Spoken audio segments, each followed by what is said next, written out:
Hi, this is Douglas Wolk, author of All of the Marvels, and you are listening to the Oblivion Bar podcast. Welcome to the Oblivion Bar podcast with your host, Chris Hacker and Aaron Knowles.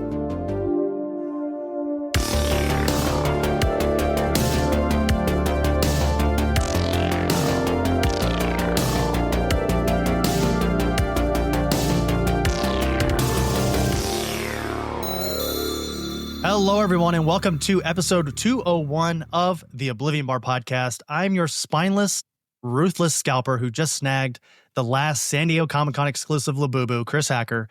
And joining me is one of the founding members of the Yancey Street Gang, my co-host and BFF, Aaron Knowles. It's clobbering time.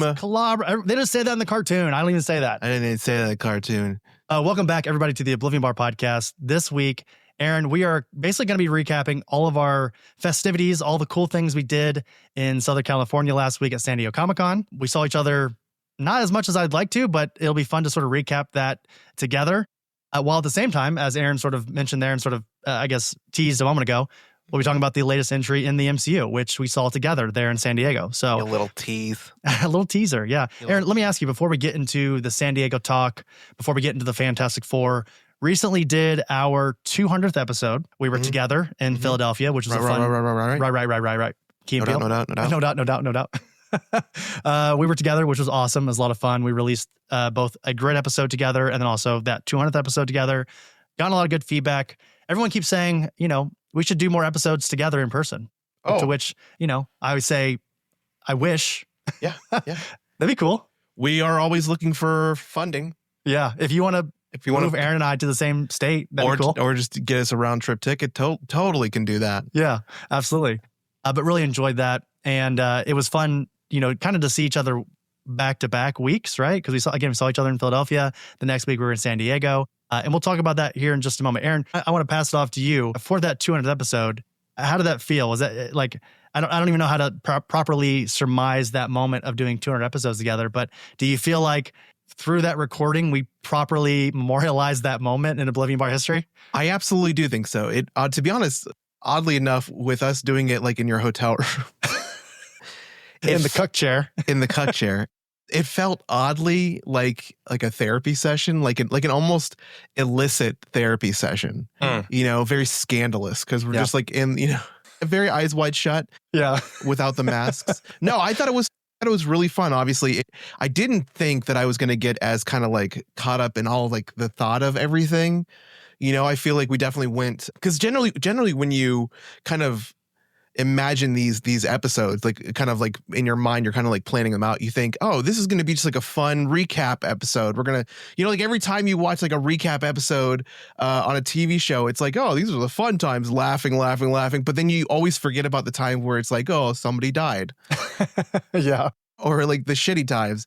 So that's kind of what it was. It was like a good way to kind of go over the great times of the show, the great interviews, things that we've loved doing, as well as kind of going over the things that we want to be better at, the things that we want to bring through the show to the audience as well, to the listeners, and just kind of going from there, like building on that, because we've been building something so special for these last 5 years, these last 200 episodes plus. Now is really the time where we're hitting, I don't want to say hitting a stride, but like really hitting, I think, our strengths. Mm-hmm. It's becoming really comfortable, right? Like we found the quality that we really like. We found comfortability with each other, which is something we talk about in that episode where, like, although we have been best friends since 2010, doing a show like this, you think that Aaron and I just pop on a mic and start talking. I do. Well, one of us does, but I'm saying like this is not as easy as just like, popping on camera and chatting about a thing we like. Like you think that Aaron and I are going to be conducting a pretty loose, evergreen conversation about San Diego and Fantastic Four. Hey, spoilers, we're lying to you. All of this, we're like creating a transcript. We're reading off of that to sort of keep ourselves on track, because if not, we'll get on tangents, much like this intro, because there was no real like intro to this episode. So, and I just sort of teased it there, Aaron, we will be having pretty much just more of an evergreen conversation about San Diego and Fantastic Four.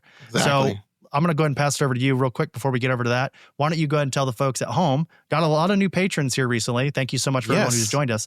Tell the folks at home how they can support the Oblivion Bar podcast. Absolutely. So if you want to support... Absolutely. Abso-friggin-lutely. If you want to support the Oblivion Bar podcast, consider checking out the Patreon. For your support, Patreon. Jesus, do not tell me this is going to be a shit show today. All right. For your support, we're rusty. You gain access to a bonus episode each week called The Grid, a behind-the-scenes look at how we prepare each episode each week with our episode transcripts, kind of like what we're looking at right now. You guys get access to that. Patreon polls, a whole bunch of other exclusive stuff. Again, like The Grid, goodies. Chris is constantly sending out care packages. We're constantly like grabbing stickers and like trying to put stuff together to give to you guys. But you can also, give it a free 7-day free trial if you want, and then see if you like it. Just dip your toe in the pool. Patreon.com/Oblivion Bar Pod is where you can check that out. You can check out the link in our show notes. But again, 7-day free trial if you don't want to just jump right in like we do. But honestly, if you haven't had a chance to go back and listen to some of our Grid episodes, we put every 10th episode on the main feed. So if you're, indecisive, go listen to one of those. And if it's something you have a good time with, come on in.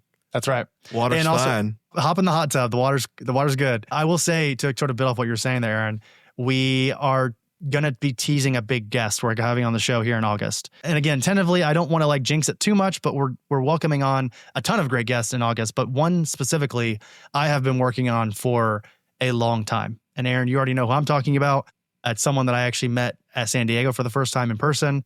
And we'll be having them on the show mid-August, probably releasing that towards the end of August.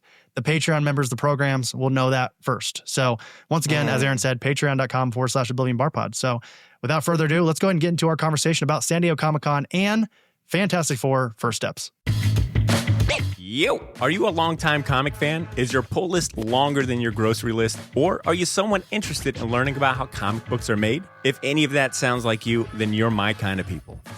I'm Botter Milligan, and I host The Short Box, a comic book talk show. It's one of the longest-running weekly comic book podcasts, and it's the best way to feel like you're hanging out in your local comic shop without ever leaving the house. Join me in the Short Box Nation every Wednesday for news, reviews, and interviews about comic culture and comic books with the people who put their blood, sweat, and tears into making them. The Short Box Podcast is available now wherever you get your podcasts. Main topic.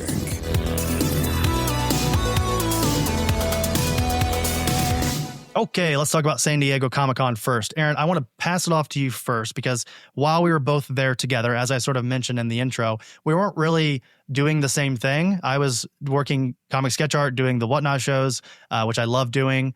You were kind of off working for your normal job, Fanable, at the time. You were sort of out and about searching and at the time. Do we touch on that? Should we say anything about that? We can breeze past it if you want. We can. I'm not. Go ahead. I left. I'm not going to say anything negative about it. I will say this: third job I've quit so far since retiring from the Army. Hey, baby. They can't hold you down. They can't hold me George down. Clooney, forever single. Yes. Yeah. It just creative differences and just I could not. I can't be somewhere where I can't let this mind go where it needs to go. Yeah, you know you're what I mean? A peacock, and they gotta let you fly. You gotta let me fly. And so, you know what? I am incredibly grateful for the opportunities. I got to be on a fucking San Diego Comic-Con panel Before me. Before you. I'm pissed about that. I know. I told several people that I felt bad about that. I'm not. Did you get a little sign? I did. God damn you. That's what I am mad about that, actually. I want one of those. I know. Can we just white your name out and mark your mine in? That's racist. I got a white enough name already. But no, it's, again, I'm incredibly grateful for the time, the community that they introduced me to, which is like the digital collection space. I'm learning so much about it. And I think, again, there's a lot of opportunity here. And I'm not going to stop. I'm not going to stop what I'm doing. I'm not going to stop working. I'm not going to stop creating. And I am excited for what the future does hold. I've already actually been in some talks with some other projects that deal with, technology, even that might be even working with the military. Like nerdy technology? Huh? Nerdy technology or just technology as a broader? Technology, not necessarily nerdy technology, but technology to help the military overall. Gotcha. Okay. Yeah. So looking forward to that. Can't really talk too much about that. Don't want to jinx anything. But you know what? Farewell, Fanable. Moving on. So long, friends. And, hello to new opportunities. That's right. So you were off doing that, and I was a working comic sketch art. So Aaron, tell me a little bit about, actually, let me start off the conversation like this. What does San Diego Comic-Con mean to you? Like when you're sort of on the horizon looking at this figure that is the San Diego Comic-Con venture, that second, third week of July most of the time. Yeah. What does that convention mean to you? Because we go to so many of these, but there's something about San Diego, right? Yeah. To be honest, I think that mostly for me, it's getting to interact with like friends and people that, that are just really that may not come to may not come to New York Comic Con, but to have the opportunity to go there, it is such an exciting opportunity. It's a little bit overwhelming because the show floor of San Diego Comic Con is unlike any other convention that I've been to, really, where it's just one massive floor. Like there's so much more. There's the panel spaces on the next floor up. There's there's Hall H, which is somewhere else. You can hear from any part of the building. You can hear from every single part of the building. There's experiences to be had. There's events. There's parties. So it's really I don't know. I've always looked at it like this. So growing up, being really nerdy, especially getting into cosplay and video games and movies, San Diego Comic Con was always this kind of elusive dream, and it was that is if you are a true nerd, that's where you want to be. And after having been there, this being my second time, it's not really like that so much for me anymore. It's kind of dwindled down into this idea of this is possibly a place where I'm going to be able to see friends that I may not see at New York. So I got to take advantage of that. This is more like a business opportunity you find.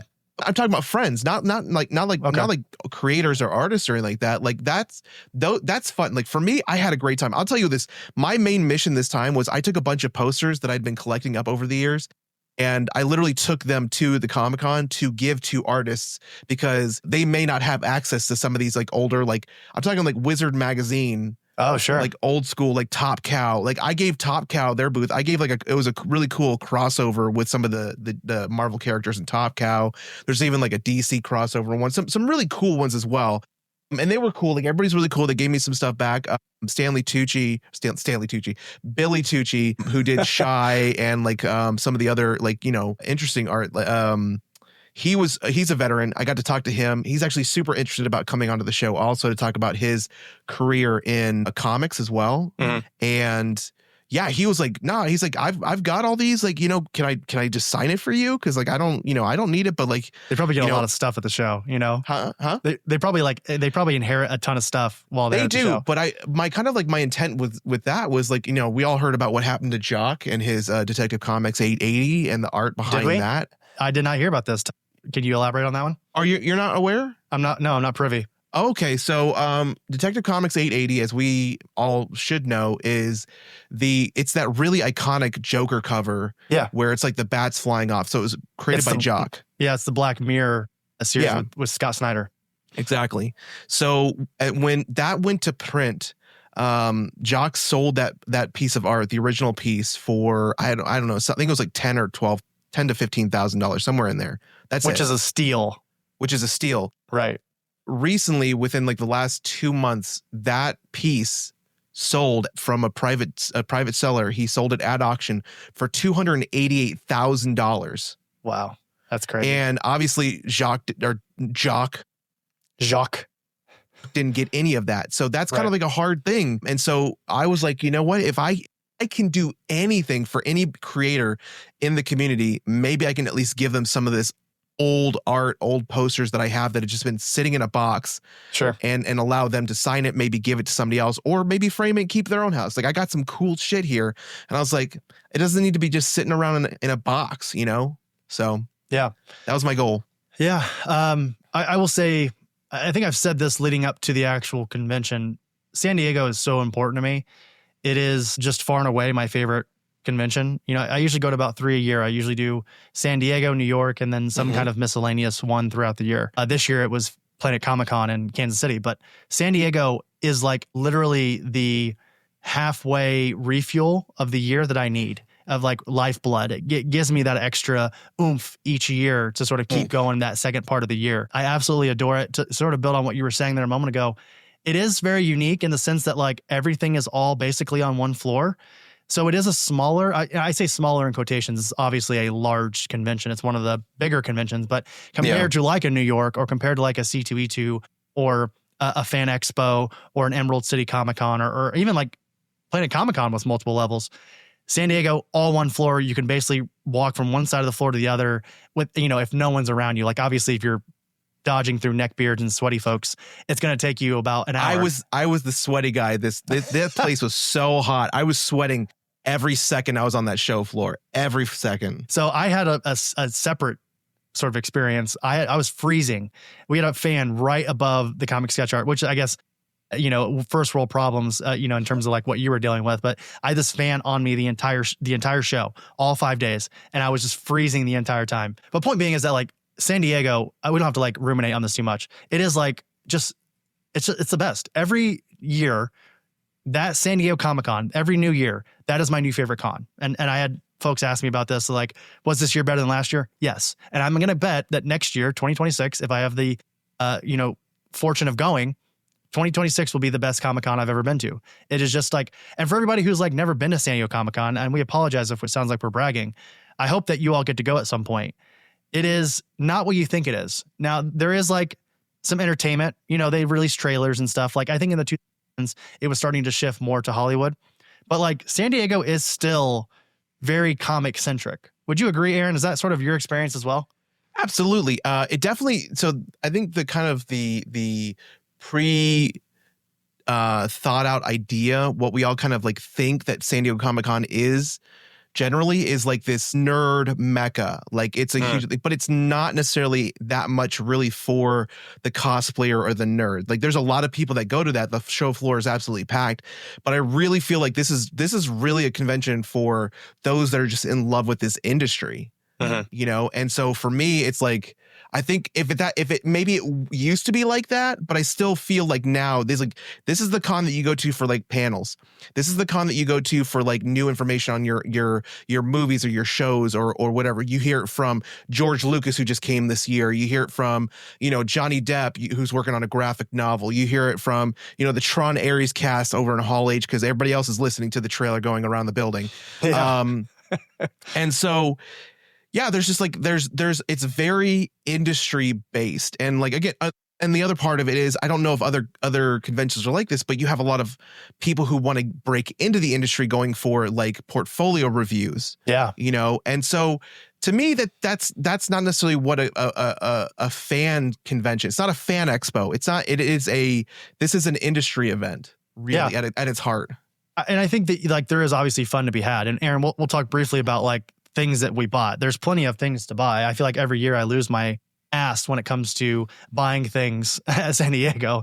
Like I build a lot of my finances from January to June around going to San Diego. And then I'll do the same thing for New York here in October.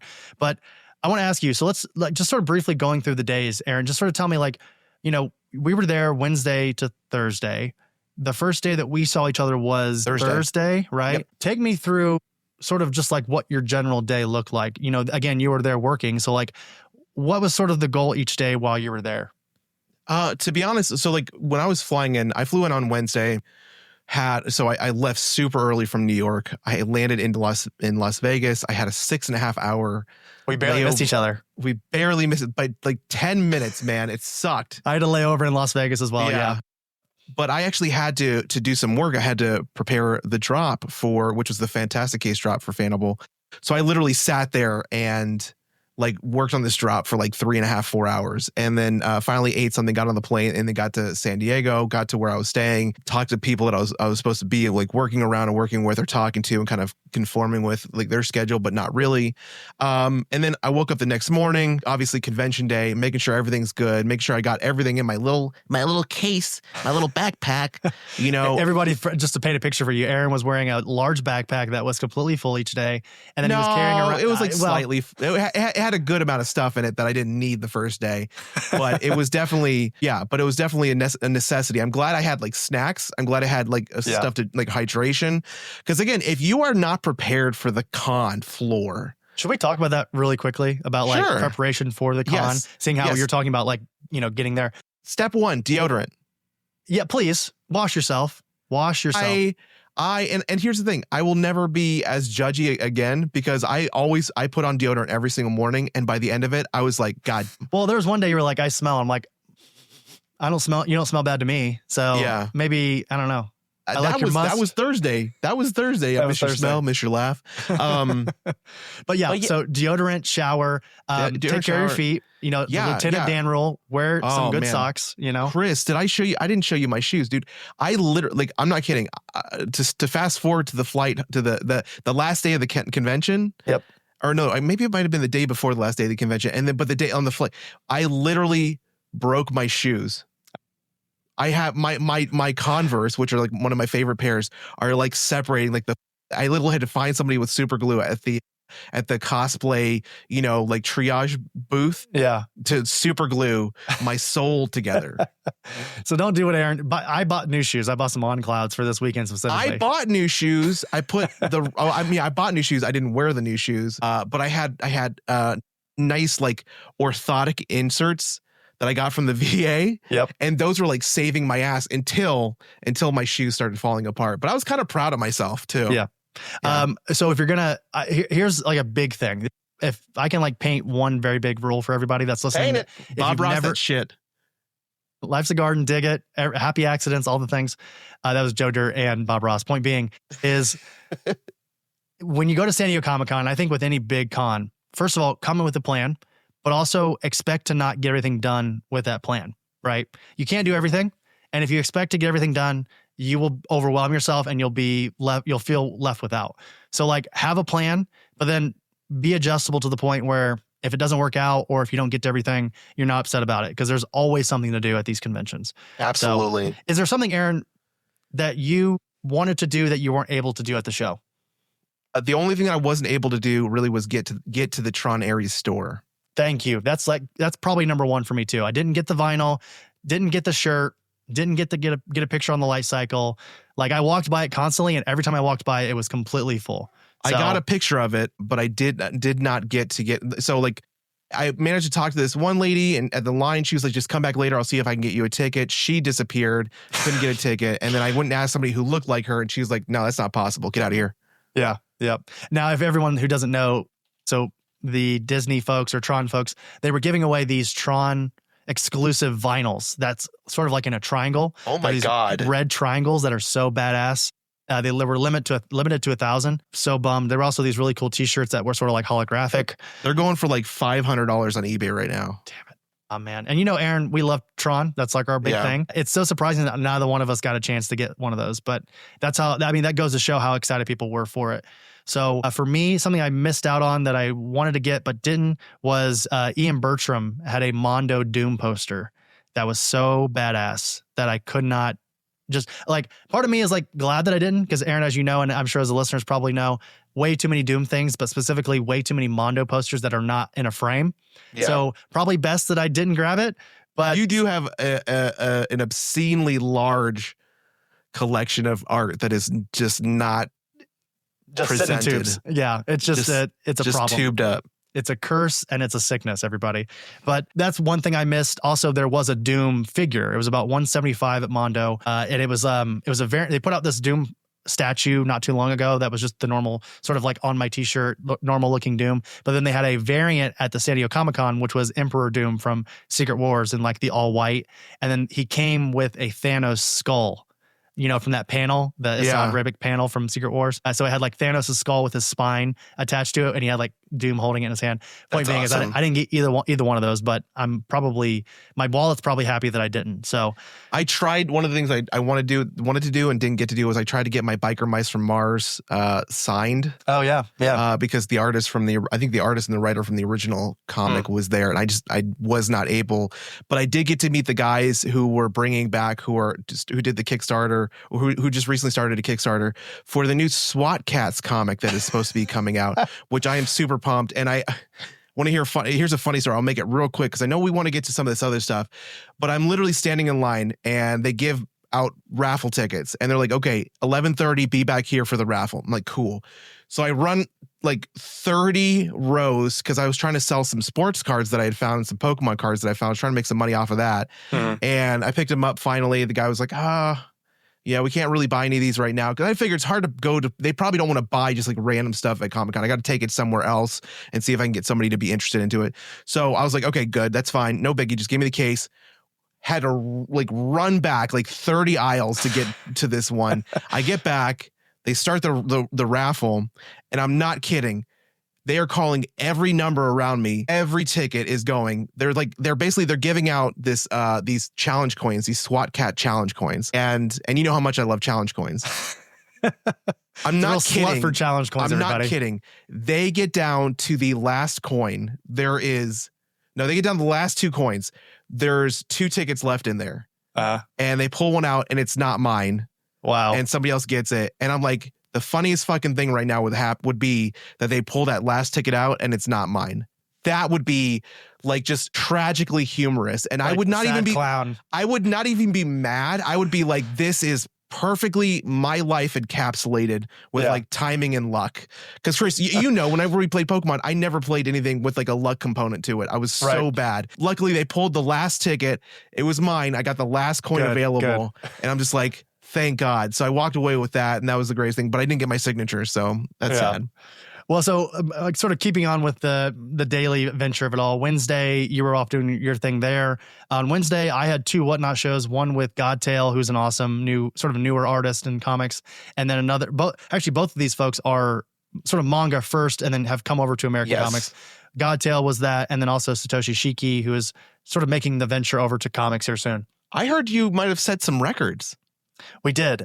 I'm not going to put a number on it because I don't want to be tacky. And honestly, I don't know if Comic Sketch Art wants to talk about this, but San Diego Comic-Con was our highest amount we've ever sold. Wow. And I've been doing this for 5 years, everybody. So this was a very big year. And honestly, I will say that Brian Otley was the big reason for that. He had a lot sold at the beginning of his first show, which was on Thursday. Like, we sold more in his show on that Thursday than we've sold in some of the smaller shows before. All encompassing. So that helped a ton. But yeah, it was a very, very successful show. So moving on to Thursday, though, the day we, of course, saw each other for the first time.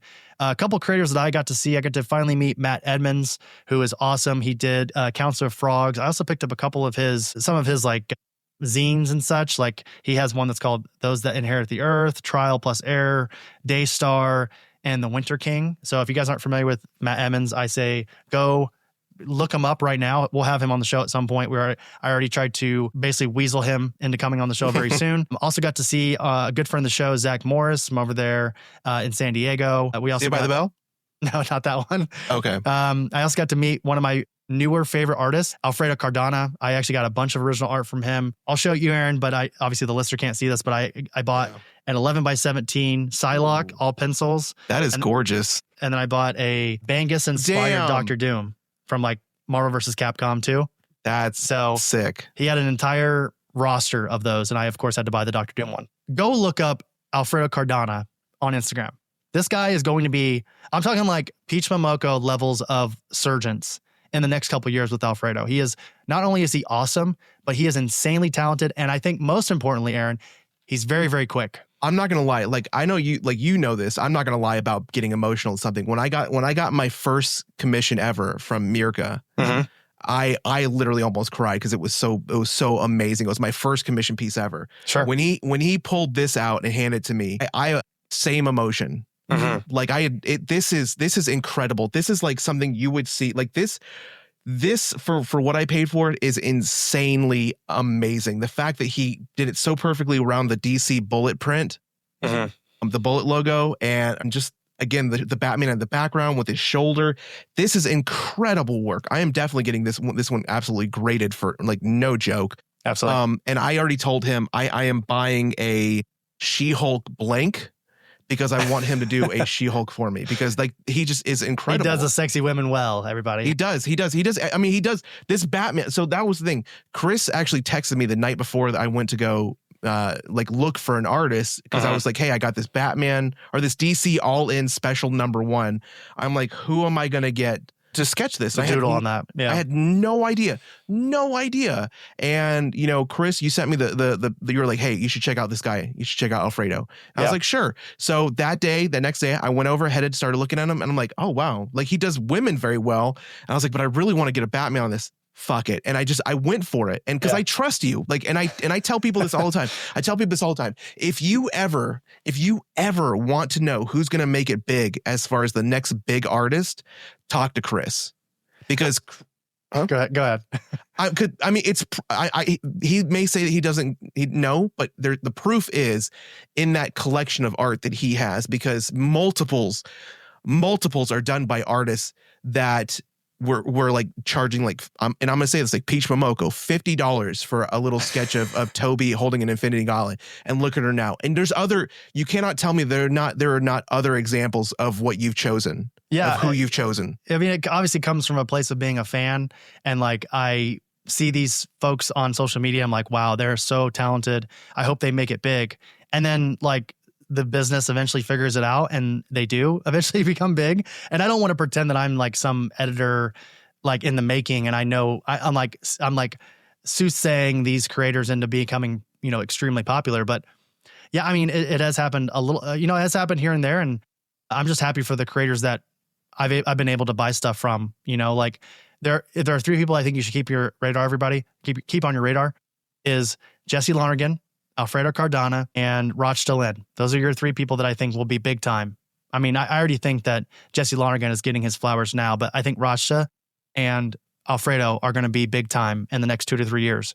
They're going to be able to pick any variant they want to pick. But I want to move on here a little bit, Aaron. Let's move on. Let's go a bit quicker here even, because I want to get to Fantastic Four. Okay. Thursday, we went to go see Fantastic Four, the movie that we're going to be talking about today. We went to go see it at a private showing. We'll actually talk about that during the Fantastic Four, so we'll hold off on that. But Friday, anything happened major on Friday that you want to talk about? When was your panel? Was that Thursday or Friday? Panel was Thursday night, 5 to 6 p.m. It went amazing. I had such an awesome, rest of the weekend simply because of the feedback that I got from everybody who was at the panel or on the panel with me. Got to sit next to Jake McFarlane, got to talk to the Funko people, got to talk to, again, McFarlane Toys, Funko, Pudgy Penguins, which apparently is not exactly what I thought it was at all. Dave Steinberger was on that panel as well. Yeah. Had a distillery.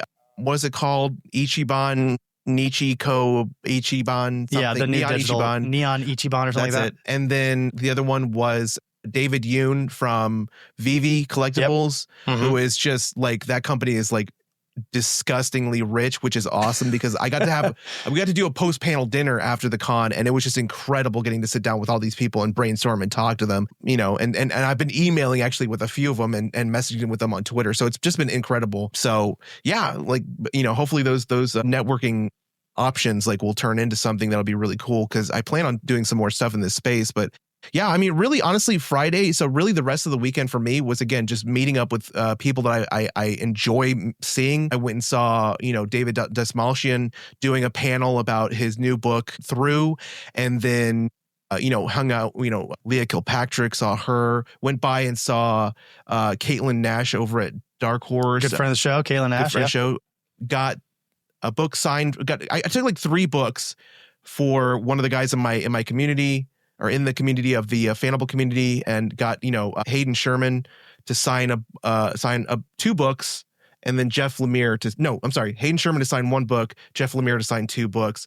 Nice. Met up with the Supple Boys. Oh, you got to see Griffin and Ethan? Yep, got to see Griffin and Ethan. Had a great conversation with them in the IDW line. Got one of my Godzilla books signed. Yeah, just again, it's all about running into people, saying hi. Again, all the artists over there, Scott Snyder, Capullo, Panosian, all those guys are just amazing people. Otley, obviously, I even messaged Michelle, Ryan's wife, because I was like, why have you not been in at any show? And she's like, I'll be probably at New York Comic Con. So, just excited to see her. Again, it's just all about making friends in this community and talking to people. I love it. Yeah, comics is a small world, everybody. I know probably people listening to this know that. But Friday, I went to the Eisners with Brad and Lisa Gullickson, good friends of the show, Comic Book Couples Counseling. Nerds. Also, Lance Watkins from the Comic Book Keepers. Also, Jeremy Snow, and then up-and-coming artist who I think will also be a big time, Iman Winkle. We went to the Eisners together, and that was a ton of fun. Then we went to karaoke that night, sang All American Rejects Gives You Hell. It went over really well. The crowd loved it. I'm just going to list through some of the creators that I actually hosted a Whatnot show with over the weekend. So the folks I already mentioned, plus Rochta Lynn, Mitch Garrett's was a lot of fun. I got to talk to Trad Moore. I didn't do a Whatnot show, but got to hang out with Chad Moore for a bit on Friday. So that was amazing. Got a really cool print from him. Just one of my all-time favorites, everybody. I don't know if anyone knows this, but Trad Moore, an all-timer for me. Got to hang out with Timothy Zahn, a writer of a lot of the Star Wars novels from the 90s, did a Whatnot show with him. Got to hang out with Kurt Piers, who we've had on the show, good friend of the show, also just good friend in general. Got to have drinks with him that night. Got to hang out with Brett Bean. Got to see Brian K. Vaughan. I got to go to his panel as well, which was amazing. Got to see Sean Edgar, the marketing director over at Distillery, who was awesome. Dan Panosian, like you said, got a Whatnot show with him. He's one of the coolest folks in comics. Aaron, you know that I like to bring my blank Superman cover to each show. Who'd you get done? Did you get something this time? It was Brett Bean. Yeah, he was. Oh, nice. For everyone who does, go look up Brett Bean. He's got a very like sort of Scotty Young style. He also did I Hate Fairyland. Got to hang out with Michael Schwartz, who had a booth right across the way from us with Clover Press. I mean, the list goes on and on. It was just so much fun. We actually got to hang out on Saturday night, Aaron. Is that correct? Yeah, we got to hang out on Saturday night. I got to hang out with Kenny Myers, soon to be one of our favorite people in the world. Keep an eye out for Sweet Shop, everybody. Very excited for that. So yeah, let's sort of end the conversation about San Diego talking about top 3 things that you bought or possibly saw at the show or just experienced. Like, just give me a top 3 overall things of San Diego. Really, honestly, the biggest thing was this blank, getting this commission done. Alfredo Cardona. Yeah, from Alfredo. I got my Batman Spawn, my personal edition. I got that signed by Frank Miller. Amazing. That was such a pain in the ass. And then also shout out to Frank Miller. Frank Miller. It's such a pain in the ass to get it. Like, I literally hours to wait. And the other thing was I got my 2 M. Bison books that I got signed by David Dalsmatian. Oh, nice. Everyone, David Dalsmatian is going to be M. Bison in the upcoming Street Fighter book. I decided just to get ahead of the game and get it done. I like it. So I like where you heard that, Aaron.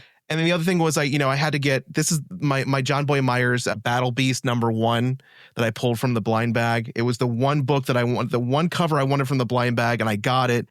And I took it to John Boy Myers, his booth, because apparently he has the same booth every year. But last year, or the last time I went, which was 2023, I had no idea, I guess, who he was, and I didn't see his booth. But that was cool. I got to talk to him, had a really good conversation with him. However, he did, because this is a 1 in 100, he did charge $100 to sign it. What the fuck? Yeah. John, I know you're listening. Definitely listening right now. Stop doing that. That's crazy. That's Aaron. And actually, shame on you for paying that also, because that is insane. I know it was probably an impulse thing, but it wasn't. Madness. I went back because I was like, you know what? No. I went back. I went back. I thought about it because I thought about it. It's like, I got Ryan. Where else am I going to get this like double signed? And I figured like if this, again, I'm learning about investment, because that's what you have taught me about some of this art and things like that. Is this obviously is a huge thing. Like anything that Ryan Otley, these guys put the Invincible Universe put their name on, it's going to be huge. This is a 1 in 100. There's going to be probably not too many of these that are going to get graded and double signed. And so down the road, if I decide to sell it, it'll be just worth that much more because of the, of the incentives. And who knows, maybe I'll even be able to get somebody else to do it, but I'm not super worried about it. I got the 2 signatures on I want, and that was really about it. Get Kirkman on there too. I can never fucking run into Kirkman, man. I have like never. Like, you got to run into Alex Ross one time, and that was like, I never get to run into anybody. I never get to run anybody that I intentionally need to run into. Like Todd McFarlane. How the fuck am I supposed to get this book signed by Todd McFarlane? You stand in that line. You like, very similar to your Frank Miller situation for both those guys. If you want to get a signature from Kirkman or McFarlane, prepare to. Also, another rule, everybody. Bring one of those like makeshift stools that you can like sort of put over your shoulder, because when you're standing in line, you can sit. There's a lot of so it was $60 on Amazon.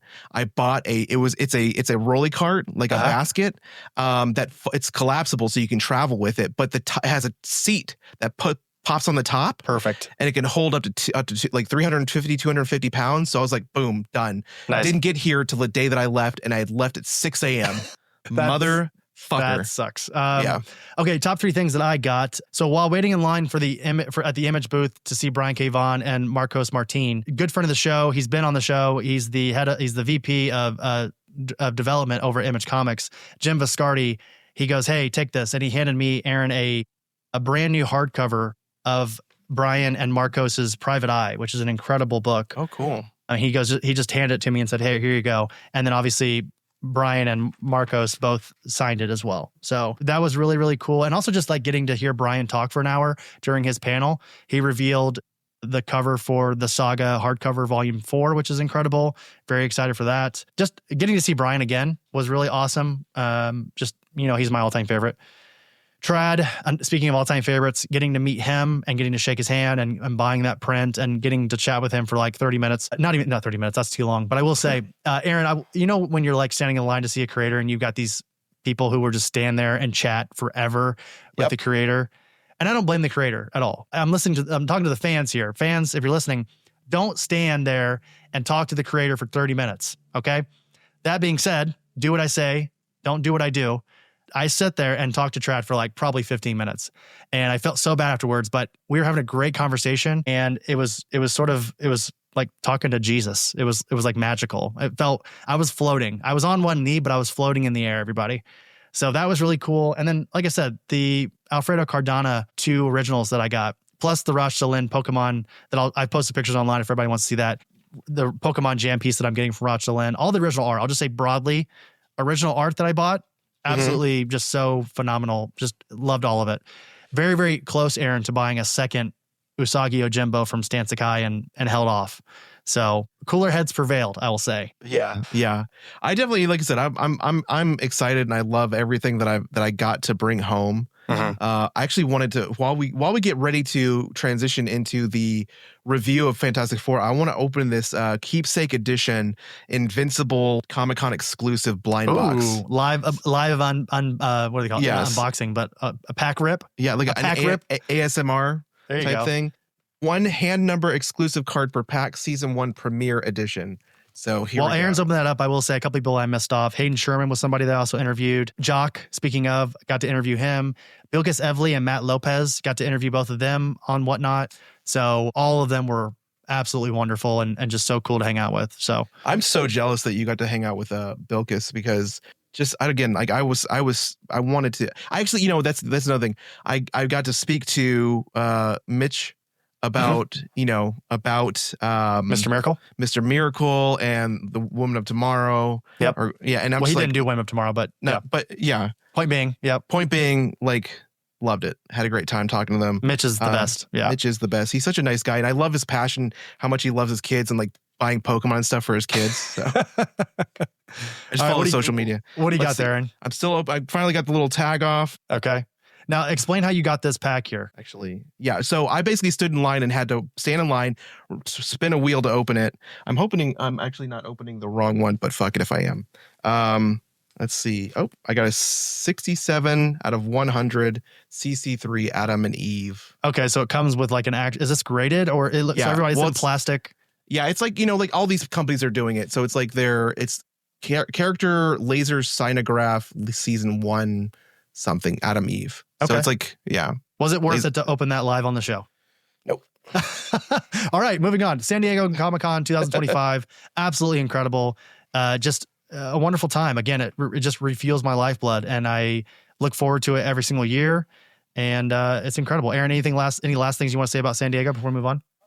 Not really. Like I'm just, I had such a great time. I wish that you and I got to hang out more. That's my biggest regret, is us not getting to hang out more. It's mostly like the biggest thing behind that is just that you and I are like, we are like, this time was different because we were there on like a mission. I had to do work while you were working the entire time. So that's just like normally like last time, or I say like normally other cons, I'm just running around constantly bothering you, but I'm trying to come back to you in the midst of me working and like you're working, doing shows and stuff. So it's just like, just didn't work out, unfortunately. That's all right. We'll figure out a method here soon. Yeah. Okay.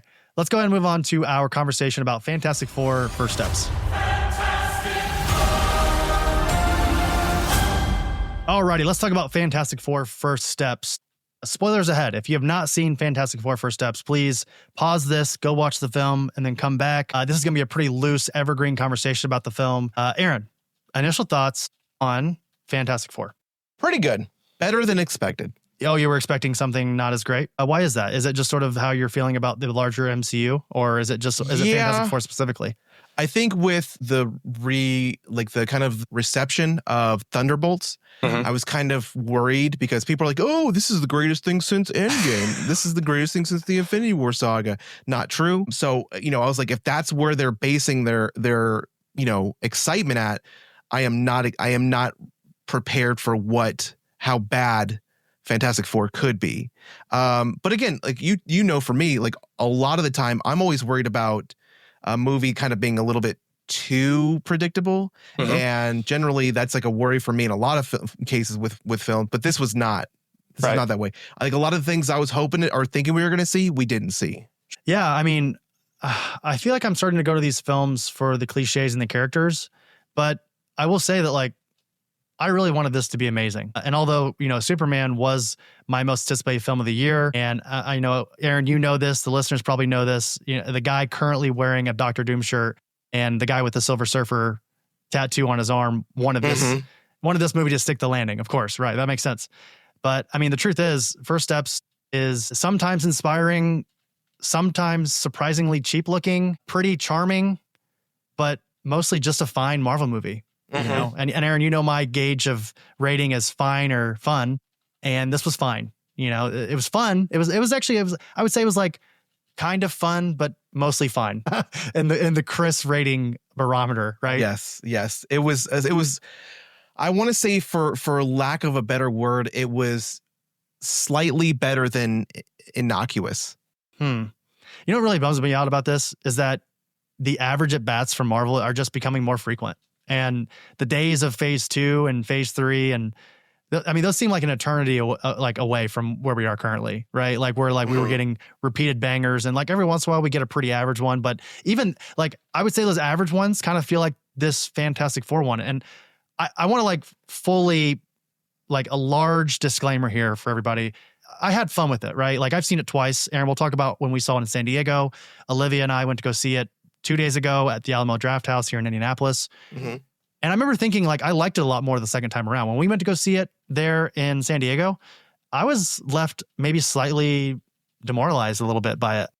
That's not good. But I think it's like, I think that's where I'm at now. And I think this is important for people to remember and maybe adapt in your own sort of movie going experience, is that go see a movie twice. If you feel like a movie that you're really excited for just didn't stick the landing, go see it again, you know, or wait till it comes out on Disney Plus or on streaming or what have you, and watch it again before you really make your mind up. Because had we had a review right after that first one, I'd be tearing into this movie, I think. Maybe wrongfully, right? But I think this movie is pretty fun. I think it hits all the beats that it was trying to hit, but not like in a home run way, right? Like the way Superman, we saw the cracks in the wall, right? We saw the issues, but like the parts that it hit really well. And it hit with that like triumphant, incredible score, like that Superman dun, dun, dun. Like it hit with that kind of level of gravity. This, I feel like it mostly hit more than missed, but it felt all sort of milquetoast through the Marvel machine type of, right? You know what I mean? Like it just kind of felt like, I don't know. I guess maybe it'll reveal itself. I feel like I'm spinning my wheels a little bit, and maybe I'm not properly articulating what I had problems with. No, but I mean, that's the problem with something that's slightly, again, just above innocuous. Like it's hard to complain about something that wasn't terrible, but it's hard to also it's hard to celebrate something that wasn't as spectacular as it could have been. Right. We should approach these things, I think, from fans. Again, this is a comic book podcast overall. Obviously, we talk about movies and television and video games, anime, and a bunch of other stuff. But I think at its core, we really center a lot of our conversations around superheroes and comic books and things like that. So it's important that we approach this with a certain level of nuance and go, yeah, I love the Fantastic Four. I love Silver Surfer. I love Dr. Doom. But I love those characters in the comics. To automatically attribute that love to those characters in this movie, I feel would be a disingenuous approach. It would be excusing an average film for being average. And I don't want to do that. So we'll get into it more here. Aaron, go ahead and talk about the summary here. Again, if people are listening to this, they probably know what the movie's about, but just for the layman, let's do the summary. Set against the vibrant backdrop of the 1960s-inspired retro-futuristic world, First Steps follows Reed Richards, Sue Storm, Johnny Storm, and Ben Grimm as they face their most daunting challenge yet, forced to balance their roles as heroes with the strength of their family bond. While the world loves them, they must now defend Earth from a ravenous space god, Galactus, and his enigmatic Herald, Silver Surfer. I feel like I should be doing that bum, bum, bum, in the background as you're doing that. Again, we sort of teased it a moment ago when talking about San Diego, but let's talk about when we saw the film. We went to go see it on Thursday at the Ultra Star Cinema in San Diego. What did you think of that theater, first off, before we get into the movie? was kind of run down a little bit, right? Like, or not run down, but it just was not updated. It felt like a movie theater from the 90s. It felt like, it felt like somebody's theater, like in their home. Sure. Yeah. I could see that. But we did get to see it with like all of the comic sketch art. Yeah, a bunch of artists, like Hayden artists. Sherman was there. Yep. Scott Snyder was there. Scott Snyder, yeah. Joshua Williamson. Timothy Zahn. Oh God, Sue Lee, she was there. Sue Lee was there. Yeah, a lot Mitch of people. Gerrits. Yep. Most of our big artists for comic sketch art were there that night, and it was really cool to sort of see the movie with them. Aaron, this is the 37th film in the Marvel Cinematic Universe. I don't know why we keep keeping track of that, but we do. And this also commences Phase 6. So this is going to basically lead right into Spider-Man Brand New Day, which is eventually going to lead into Doomsday. Have they talked about what Brand New Day is supposed to? Because like I didn't even know that was the new title for it. It is, yeah. So it's basically it's the start of the next trilogy for Tom Holland, which of course, duh. But I think this is supposed to take place in between Doomsday and Secret Wars. That's my understanding, but it's not going to directly attribute whatever's happening in Doomsday because I don't think Spider-Man's going to be appearing much in Doomsday. Okay. So, and again, we don't really know what Doomsday and Secret Wars is about. We can guess. Yeah. We're in such weird territory right now, because like we're in a place right now where a lot of our favorite our favorite like superheroes. Yeah. We have no idea what their status is. Like, and if we do, it's different. What's Shang-Chi doing right now? where's Wongers? Where are the Eternals? Yes. Where are the Eternals, man? Like, I'm wondering right now, like just my biggest thing right now is like, okay, so you got Spider-Man, you got Doctor Doom, you got all these characters coming up, but right now we're in a place where no other Spider-Man has gone this long as Spider-Man. Yeah. Yeah, Tom Holland is officially, I'd say, the longest tenured Spider-Man, right? Yeah. So it's like there's like all these things that are just like, it's such like, I'm uncomfortable. I don't know what to feel. I don't know where to look. Where do I put my hands at right now? Where do I put my hands? So like that's how I feel. Like that's why I'm constantly taking notes now, because like I feel like I am losing track of where these stories are going, and I'm that it's become a different concern, not a new concern, but not also like on the stack of concerns, not a pile of concerns. Yeah. But there's just this like annexed concern about are we losing the singularity known as a concern? The singularity known as, are we losing our place? I think Marvel has lost the plot. They lost the plot during COVID, I think. And that's why you feel so disconnected. That's also why we lost Kang. That's definitely something, but from my understanding, and again, this just could be PR spin, Kevin Feige has come out and said that like they were going to drift away from Kang regardless. He was going to be a bigger part of this Marvel of like Doomsday. When they changed the name from Doomsday, they were going to keep Kang as part of the story, but then the stuff came out about, the actor who was playing Kang at the time. Should we say his name? Jonathan Majors? I mean, I don't see why not. Like, I don't know. I think they dropped all the charges. Okay, yeah. Jonathan Majors, he has been, I think, exonerated from most of it, if not all of it. But like, I think he's done with the MCU. Point being is that it feels disconnected, right? Like leading up to Infinity War, it all felt like it was all leading to Thanos. Yeah. But right now, spoilers for the end of this film, we're seeing Doctor Doom for the first time, kind of, at the end of this movie. You know what I mean? So like that was kind of annoying. We'll get to it. But like, okay. That's like one of the most annoying things ever is that like this larger threat that we've been leading to, we have not seen yet. So how can we even care? At that point, let's think back really quickly. In the Infinity Saga, we had seen Thanos at the end of Avengers and Guardians of the Galaxy, Avengers and Age of Ultron. And then we saw him, I guess, kind of at the end of Thor Ragnarok, but not really. We saw a ship. But point being is that like we knew the threat was coming. And not to mention, we know the Infinity Stones are like the larger goal for Thanos and his quest, right? So what is the quest of Doctor Doom? I mean, we don't have to noodle on this too long, but I'm just curious, like from your perspective, as the story currently stands, what we know without looking at like spoilers, because those are out there, what is Doctor Doom's larger goal going into Doomsday? We already know. I already know. What is it? Is it a smooch from Sue Storm? No. Okay. It's power. It's power. Like he found out, like he probably, so first off, we'll get in this again about Fantastic Four. We don't know because the entire time they're showing like the UN, all the seats are full except for Latveria. Okay. Right. Latveria is not there. Is that supposed to be Dr. Doom's seat? Oh, we don't know. I don't know. But like, we just know that Latveria is not there. then we finally see Dr. Doom in the post-credit or mid-credit scene, and he's talking to Franklin Richards because obviously everybody in the world now knows that this kid is important for some reason to a cosmic god, a cosmic entity, okay? We also know that Dr. Doom, because of what, Battle World or whatever it was, wants the power from Galactus. So now we know there's a connection between Franklin Richards, Galactus, and Dr. Doom wants that power. So now he's going to be trying to do whatever he can to either figure out how to get that power out of Franklin or how to get to Galactus to get that power from him to make him stronger. So that's the fucking plot. Are we under the assumption that when Dr. Doom steals this power from Franklin, which I mean, it's safe to assume that that's what's going to happen, and that's how he's going to sort of achieve his Emperor Doomness, his godhood or whatever. Is that going to essentially make Franklin a normal kid? Or because like in the comics, he is like Omega level. We'll talk about it here in a bit, but like he is Omega level. He's actually a mutant in the comics. I don't know if he is in this universe. I don't know if they're going to touch on that, but like Franklin is often like being sort of torn from the Fantastic Four and the X-Men, of them trying to like, the X-Men trying to like, hey, come over here to our side because you're a mutant and you're Omega level. Come help us. But like, I don't know. I'm trying to like, again, I'm spinning my wheels here trying to figure out what's going on. But I don't know. At the end of this film, when we get to the end of this film, of course, the team, the family, they save the day from Galactus. He falls into a pit. We're jumping right to the end immediately. And of course, Shia LaBeouf sacrifices herself to make that happen. Now, let me ask you this really quickly before we get into everything. Do we think that Shia LaBeouf's done?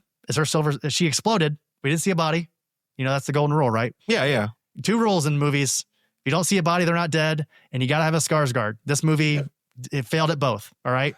So do we think that Shia LaBeouf's gone and that we're going to get Norrin in the 616 universe?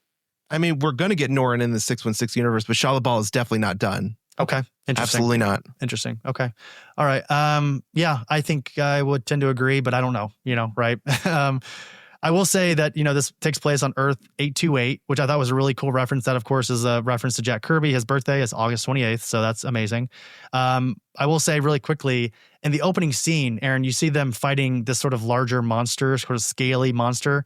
That's Giganto. Yep. That's obviously an homage to the first cover from 1961. Giganto. I'm sorry. I was going to say, I love the fact that you put this cover. Like, so when you guys go and look at the show notes, those are Patreon. No, I'm sorry. When our Patreon members, when our programs go and look at our transcript on Patreon, they're going to see that Chris used like a facsimile version of the original art. And this one is by Alex Ross, which is just so gorgeous. Like, again, the original is obviously iconic, but like Alex Ross is just, I don't know. There's just something, there's nothing beautiful that he cannot make. We're big Alex Ross stans on this podcast, yes. Everybody. Yeah. As we are Jack Kirby as well, which again, like you said, Jack Kirby did that original cover and it is incredible. I will say Giganto is one of the monsters that's controlled by Mole Man, who we meet in this movie. It actually was created by the Deviants, who we last saw in the Eternals. So that's interesting. I didn't know he was created by the Deviants. I knew he was not necessarily a partner, but like a kind of like a Mole Man monster. Yeah. Yep.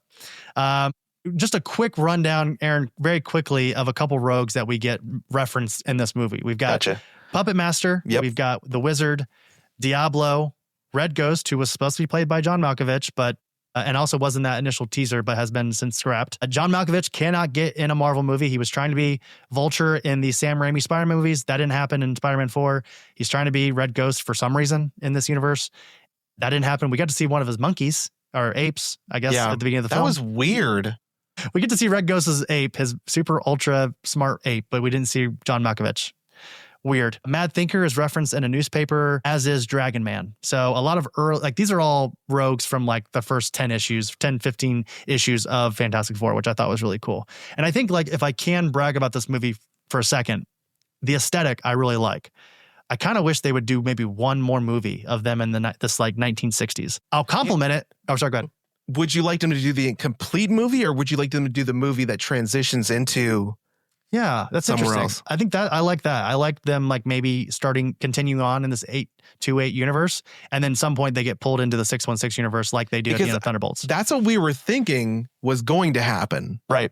That's the interesting thing about this is we thought that at some point in this film they were going to be introduced into So you were right. I mean, essentially you were right, because as of right now, the timeline won't match up with the ending of the Thunderbolts unless there's like a really like weird timey-wimey like situation going on, you know? I would imagine that Doctor Doom takes Franklin there. This is my new guess. Doctor Doom, Victor takes Franklin, teleports off into 616. I would imagine to find actually, let me back up a little bit. Galactus at the end of this movie gets pushed into the 616 universe. I think that's what happens. So Doctor Doom takes Franklin, captures him from that moment with Sue Storm, takes him to the 616 universe, and then absorbs the power of both Galactus and Franklin and uses that to make Battleworld. Yes. So that's my new guess. We'll see if that. I like that. See if that comes to fruition. I like that. So I was complimenting the movie a moment ago about the aesthetics, the 1960s sort of neo-futuristic space age look. Here's the thing. I wish they would have just stuck with the 1960s space age look. There's too much like unrealistic, futuristic tech. Like it sort of defeats the purpose of doing this movie in the space age. Like I get it that Reed Richards is super smart and he uses the Future Foundation, like in the comics, to sort of create a better tomorrow. Like he's doing like a Tomorrowland, everybody, trying to like do Epcot. But I don't love like everybody's got a flying car, you know? Like that sort of takes away the fun that the Fantastic Four. Does everybody have a fight? I don't think everybody does. The cops do. They were floating all along. They're looking for criminals halfway through the movie. Well, that was probably the police, maybe like law enforcement, but I loved it. I'm going to argue with you. I loved it. I love the aesthetic of this again, yes, Tomorrowland, like futuristic retro, technology. I thought it was, because to me, that's okay. You know Reed Richards much better than I know his character. And for me, I guess my only question is, I always thought that he was more of a rism with the tism, like I know everything, not going to help like humanity necessarily, but I'm gonna do the right thing, but I'm not gonna give all this technology away because humans are stupid. No, that's more like your T'Challa is more in that range where like I'm gonna do cool things here in Wakanda, but let's keep it here. Let's keep it within the fam. So Reed Richards is all about Reed Richards is basically challenging the saying from Jurassic Park. Like just because we can, does that mean we should?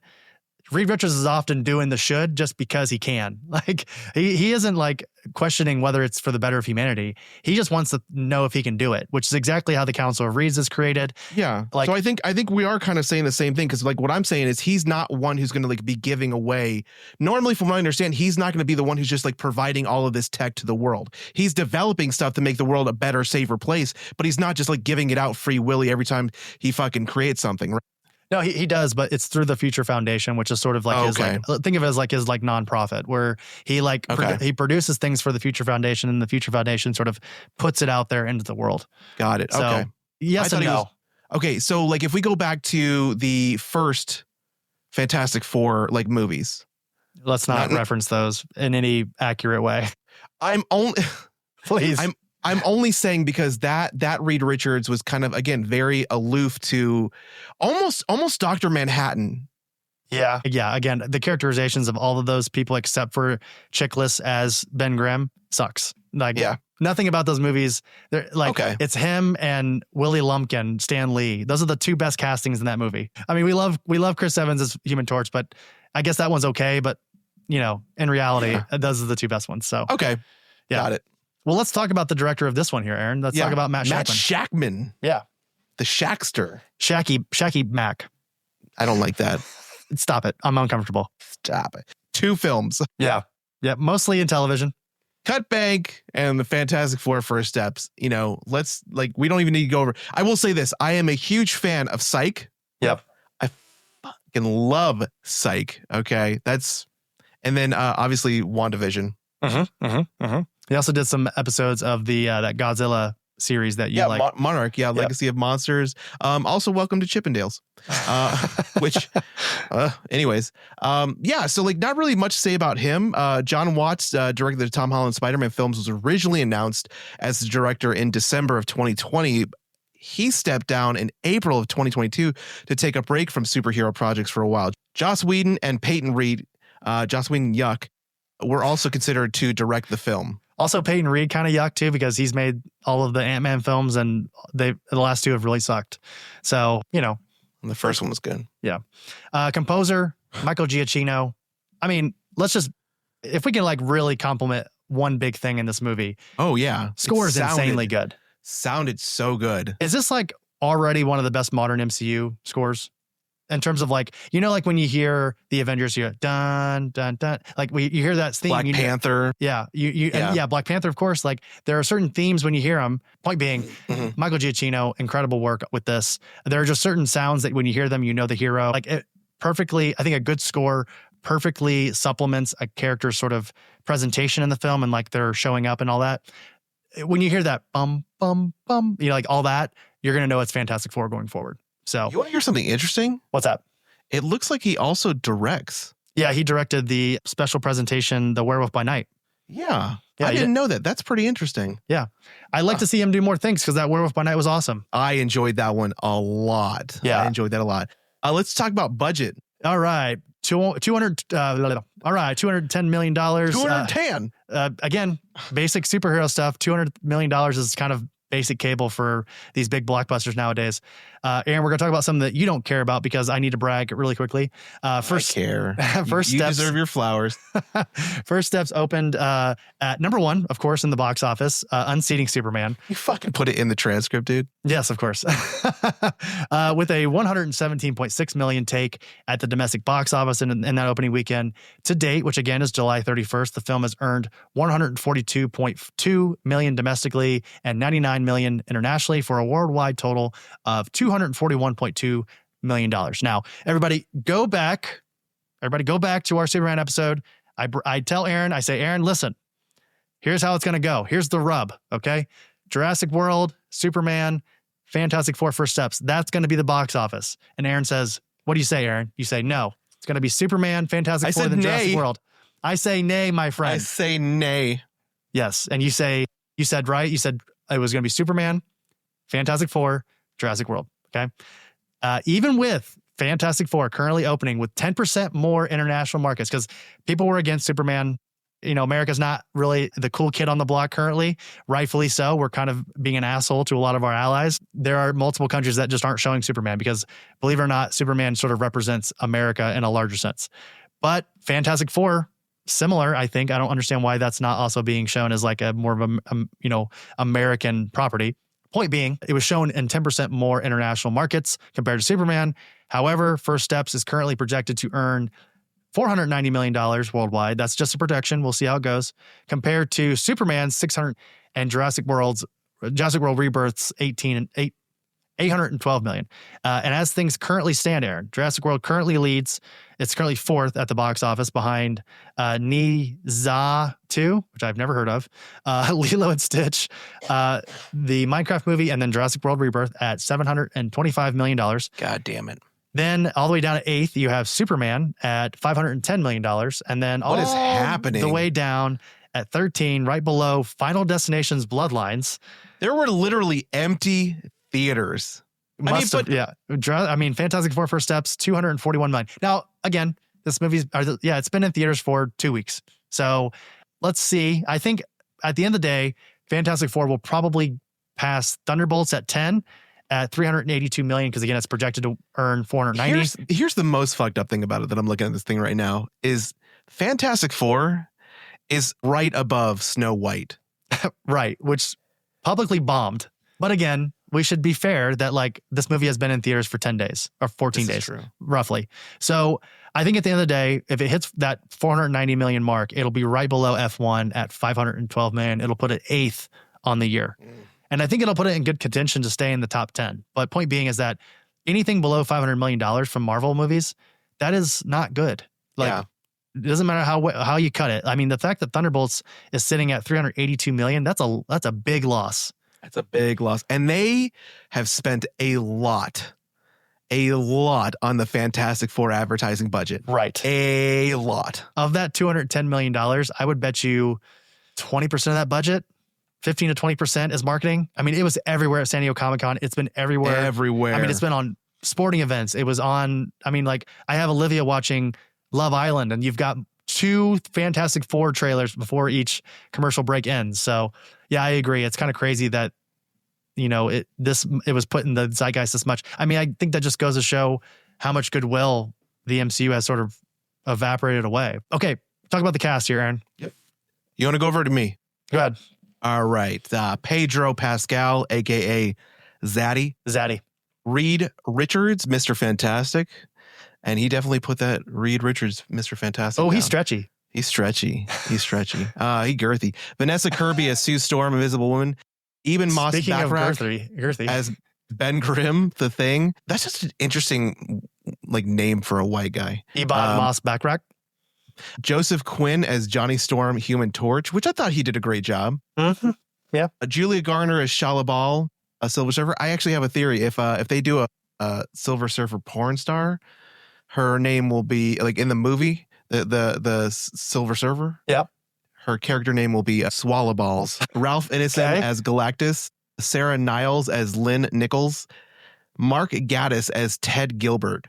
Natasha Lyonne. This was a surprising thing to see, was Natasha Lyonne as Rachel Rosman, and then Paul Walter Hauser as Harvey Elder Mole Man. And he was a delight. He was a delight in the scene and a half that he was in. Yes. Additionally, Matthew Wood voices the Fantastic Four's robot companion Herbie, who is the humanoid experimental robot B-type integrated electronics. Wood also voiced Bib Fortuna and General Grievous in the Star Wars prequels. I'm just going to correct you. It's Fortana, but I just don't want to get the comments from the Star Wars nerds. Bib Fortana. Oh. Yeah, but point being is that, it's and Herbie was fun. He's sort of a BB-8 type in this movie. He's definitely for the kids, buy your kid a Herbie plushie and call it a day kind of deal.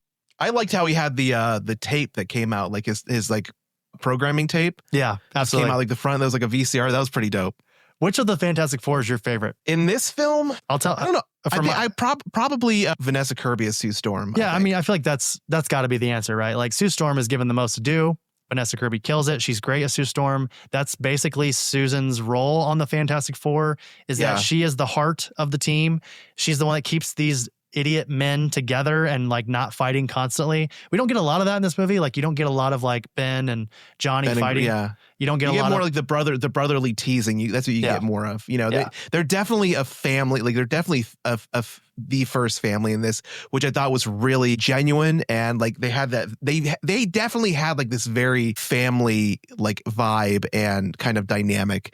I would say definitely for me, obviously, Vanessa Kirby, because as Sue Storm, she just. That's one thing that we have never really, at least in the formats that I've seen, in the media I've seen, we never get that Sue Storm that is really the pivotal, the real pivotal foundation of the Fantastic Four. And she really was the strength and the heart of this team. Johnny is young, he's hot-headed.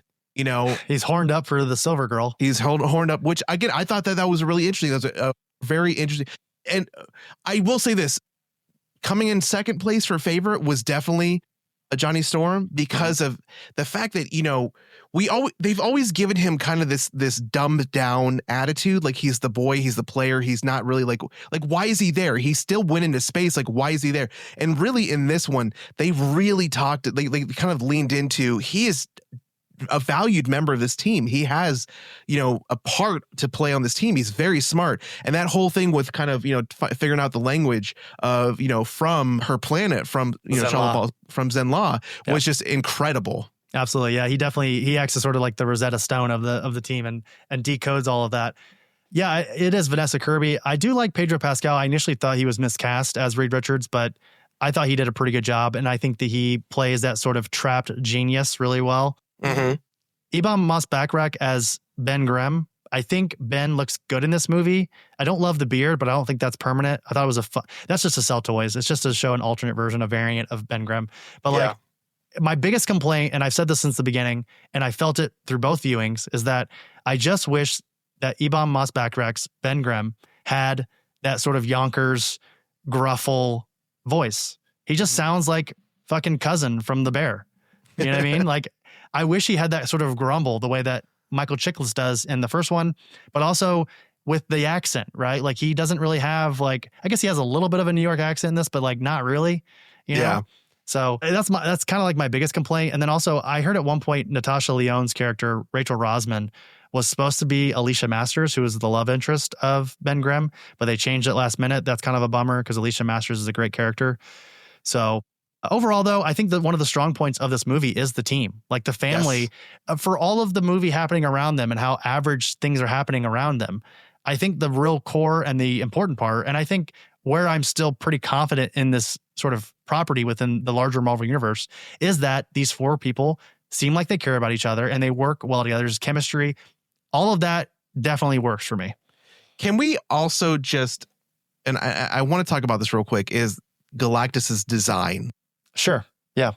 I really enjoyed the way that he looked in this. I really enjoyed the detail, the just his presence, the eyes, like this. He had this thing where like his eyes would light up, and then also when he like really wanted to kind of get his point across, it, like the light would disappear and it's just like this big fucking purple iris.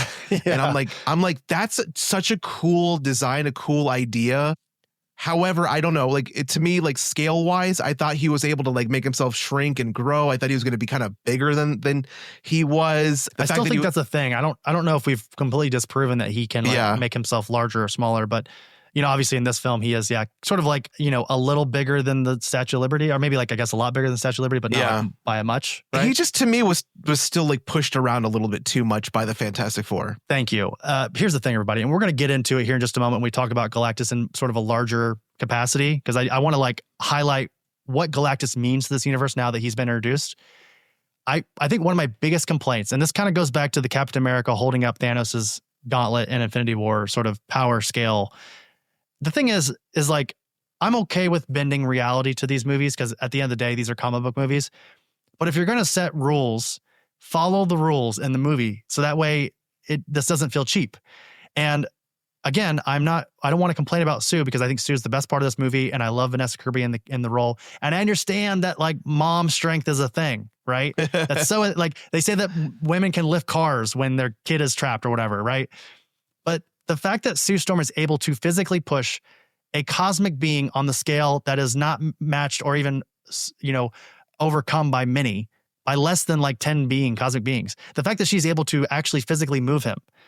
And again, it does kill her, but like the fact that she's able to do it is sort of breaking the rules of this movie. Yeah. And it makes me sort of wince a little bit. Yeah. And that was the thing. It's like, I really enjoyed what the battle was supposed to be and like kind of how it was occurring until some of these liberties were taken with the power scaling. Let's get into like, there's a brief appearance. Robert Downey Jr., he makes an uncredited cameo appearance in the mid-credit scene as Victor Von Doom, Dr. Doom. They don't show his face, but the Russo brothers confirm that Downey filmed the scene during production of the film Avengers Doomsday.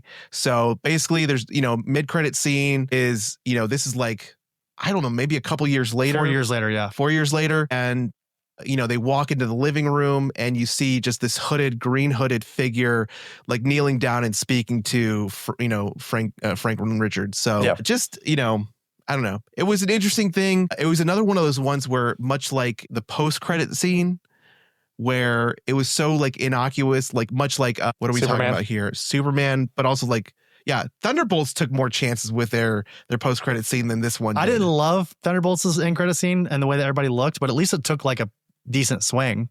Yeah. You know what I mean? Yeah. Pedro Pascal dropped out of Weapons, which also co-stars Julia Garner to work on this movie. Hey, we'll be talking about that next week on the show, everybody. We will. Yep. Eben Moss Backrack. This is his second time playing a Marvel character. He also played David Lieberman, a.k.a. Micro, in The Punisher. He went from supplying a literal psychopath guns to being a big rock man. Yep. That's fun. That's good high quality family fun. Joseph Quinn wore a blonde wig for his role as Johnny Storm Human Torch. He shaved his head for his role in Warfare. Yep, which we covered here on the show. Go listen to that. Again, wow, 8 Degrees of Kevin Bacon. Paul Mescal turned down the chance to play Johnny Storm, the Human Torch. I got to look him up real quick. He was the star of Gladiator 2, which we also talked about here on the show. So a lot of plugging here in this Fantastic Four. Yeah. Go listen to all those episodes. Go listen to all those episodes right now. All right, Aaron, I want to talk to you about Galactus. You just mentioned it. I'm going to try to give this like brief. This is Chris's comic second, everybody. We're trying to make this an hour. We tried to make this at least an hour. We're currently at 90 minutes, so no big deal. But point being is, I need to tell you about Galactus because I think you and the listeners need to understand Galactus being in this universe, what it means for the larger Marvel universe. Please, I need more info. Okay, so Galactus is the survivor of the sixth cosmos, which was the previous multiverse before the Big Bang. Originally, he was from Ta-An, and he was named Galan, born in a previous incarnation of the universe of Earth 616 on the planet Ta, 1960s. People were doing drugs, everybody, don't worry about it. Due to the plague called the Black Winter, which we see in Donny Cates's Thor run, the universe began dying at a rapid pace, and Ta's civilization was one of the last ones still in existence. Knowing that their deaths were inevitable, Galan proposed that the remaining survivors, that they could gloriously die by piloting one of their starships directly into the heart of the cosmic egg. As the starship containing Galan and the fellow survivors approached the termination point of the universe, the cosmic radiation killed all the passengers except for Galan, who strangely found himself filled with new energy. Right before the universe's end, Galan was approached by the sentience of the sixth cosmos, who merged its essence with the mortal Galan, giving birth to a new entity who would survive beyond the end of time, Galactus, the devourer of worlds. While being granted power beyond comprehension, Galactus would be forced to consume entire worlds to satiate his cosmic hunger for life-sustaining energy, maintaining necessary cosmic balance.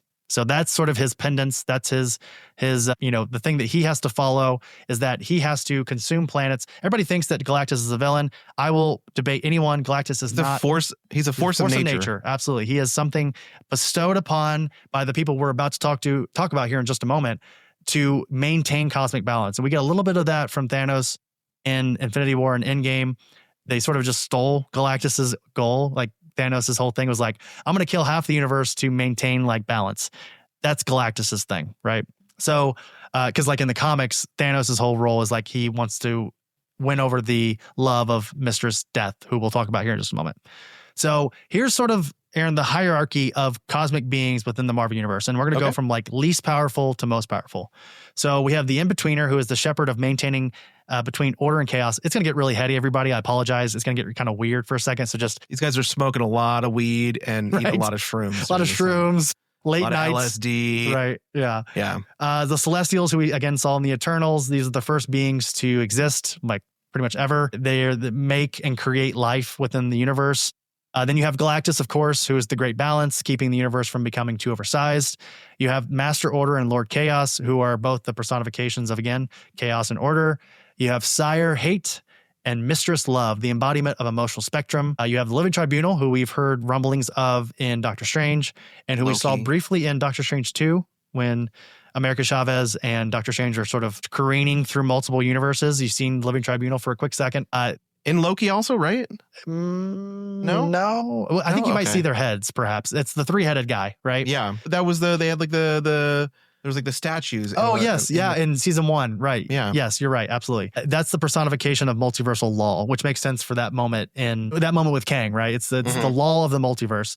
As a representative of the one above all, the Living Tribunal had the highest authority in the multiverse. All right. We have Infinity, who we saw in Thor: Love and Thunder, is an abstract entity who embodies the Marvel Universe itself, along with her brother counterpart, Eternity, with whom the Infinity is one with. We also see an Eternity in Peter Quill's eyes in Guardians of the Galaxy Volume 2. I see eternity, he says, I think at one point. Yeah. Mistress Death, who again I just spoke about, is the personification of death itself. The enemy of life, as she is often called. Thanos and Deadpool are often fighting over her in the Marvel Universe. Then we have the Phoenix Force, Aaron, who is the manifestation of all prime universal forces of life in the multiverse, sometimes known in the Omniverse. One of the oldest known cosmic entities, said to predate darkness and the universe. So Phoenix Force, Jean Grey, you think... Still a bitch. Still a raging bitch sometimes, you know? The fact that the X-Men can even go up against the Phoenix Force is kind of wild. Yeah. The Beyonders, who, Aaron, we may meet in Doomsday, omnipotent. I can't say that word. Omnipotent race. Omnipotent race that dwell in the beyond, outside of the multiverse. Originally, they were from the second cosmos, which is the second universe in existence. They were the creations and the servants of the Celestials, who named them the Omegas in opposition to the Alphas, the first firmament. They also created the cosmic cubes, which you often see Red Skull going after in the comics. Tesseract. So like the Tesseract is called the cosmic cube, but like there are multiple cosmic cubes in the comics. And they have like a intelligence in them, right? Yeah. They have. Yep. And then also they created Owen Reese, who we have not met yet, but in the comics, he is known as the Molecule Man, also a major villain of the Fantastic Four who can manipulate molecules in a very, very overpowered way. They basically created him to be the multiversal bomb to blow up universes or multiverses that they want to basically destroy, the Beyonders. Jesus. This is considered a hard reset of the multiverse, explained more in the Jonathan Hickman Time Runs Out storyline. Time Runs Out is kind of what Doomsday and Secret Wars is loosely being based off of. The Beyonders are the reason that Doctor Doom was successful in destroying the Ultimate and the regular universe and created Battleworld, which, of course, led to the events of 2015 Secret Wars. I do know that there's several covers where it's like, like so-and-so versus the Beyonder. Yeah. Yeah. So there is the Beyonder, who's one guy. I guess it's one Beyonder who was the main villain of the Secret Wars from the 1980s, who created the original Battleworld. But in the sort of the newer Secret Wars, the Jonathan Hickman Time Runs Out storyline, there are like 3 or 4 of them, I think. In the 1980s version, he makes himself, so he doesn't look like an alien. He makes himself to look like a cool looking, like good looking guy with like a white vest. Like he looks very 1980s, but it's funny. Right on, dude. Then we have Oblivion. Hey, shout out to us. The embodiment of absolute nothingness is also a fragment of itself it also has fragments of itself throughout existence that run around throughout the Marvel Universe. You may know them as the Chaos King and then also Null from the Venom series, the God of the Abyss, the what do they call him? The King of Black. King of Black, the symbiote, the symbiote god. Yeah, he is a fragment of Oblivion. Interesting. And then lastly, we have the One Above All and the One Below All. The One Above All claims to be the creator of everything and the source of all that there is and that will ever be. This is also a character that was created and meant to represent the writer and the creator, like the artist of the actual comic. That's cool. It's a way of them sort of referencing themselves in the comic, which is interesting. I am all there ever was. Kind of narcissistic. There is and ever will be. That's right. That's pretty cool. And then you have the One Below All, who was recently introduced in the comics. It wants to destroy all of creation, resides in the lowest point of reality called the Below Place, which it rules and is a cosmic law of balance. Basically, the One Below All is responsible for all the gamma radiation on Earth and throughout the universe that creates the Hulks. And this gets better explained. And actually, the One Below All is shown first in the Immortal Hulk run from Al Ewing. From pretty much all the neckbeards. That's right. So there's the hierarchy of the cosmic beings of the Marvel Universe. Aaron, do you feel like you know all things Marvel Universe now? I do. I feel so thank you for that. Absolutely. No problem. Let's do some complaining really quick. Let's cleanse this palate. Yep.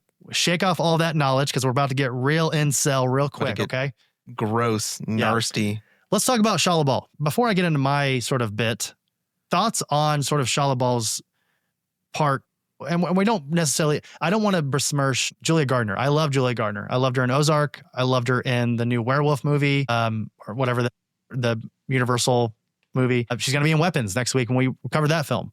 So I love her as an actor, but like as Shia LaBeouf, the character in the movie, what are your thoughts? I mean, I didn't have a problem with her. Like she just wasn't really much of anything. She was just kind of vanilla up there, like being, the Silver Surfer. I don't think that anything really that she, I mean, again, you have like this character who is supposed to be kind of neutral, kind of be like nothing, just like again, the Herald just coming. I herald this planet. I herald Galactus. Okay, sounds like that. Herald. Okay, I'm rich. I'm JFK. I herald Galactus. It's not about what you can do for your planet. It's about what you can do for your universe. For Galactus's hunger. I think that her character was not one that, and maybe she wasn't, I can't say she was right or wrong for this role, because the character of the Silver Surfer is that of a neutral being who is there to herald the coming of Galactus. They are there to basically say, sorry guys, time's up. You fucked. Yeah. So I can't really say that there was anything remarkable about the role. I can't say there was anything remarkable about her acting. If anything, the only thing that really kind of was I caught myself kind of was the surfing scenes on some of the scenes. Oh, you didn't like those? I kind of like those a little bit. I thought they were kind of cool, but I'm just like, this is interesting. It's a choice. It was a choice. Is it because she's a cosmic being and she probably doesn't know what a surfboard is? Yes. Interesting. Yeah. That's always been a thing. Like, I actually, as a giant Silver Surfer fan, I don't really know why Galactus chose Norrin or Shala in this instance to look like a surfer. Like, I know why Jack Kirby did it, but I don't know why Galactus did it in the larger Marvel universe. You know what I mean? Yeah, just put a dude flying around. Like, give him, I don't know. And he's the only one. Norrin and Shala are the only ones that are like turned silver and get aboard. Every other Herald of Galactus is just like their normal outfit. Like they just wear whatever, Yeah. So anyway, everyone listening, you're probably like, wow, Chris is really going to lean in. He's really going to go in on this.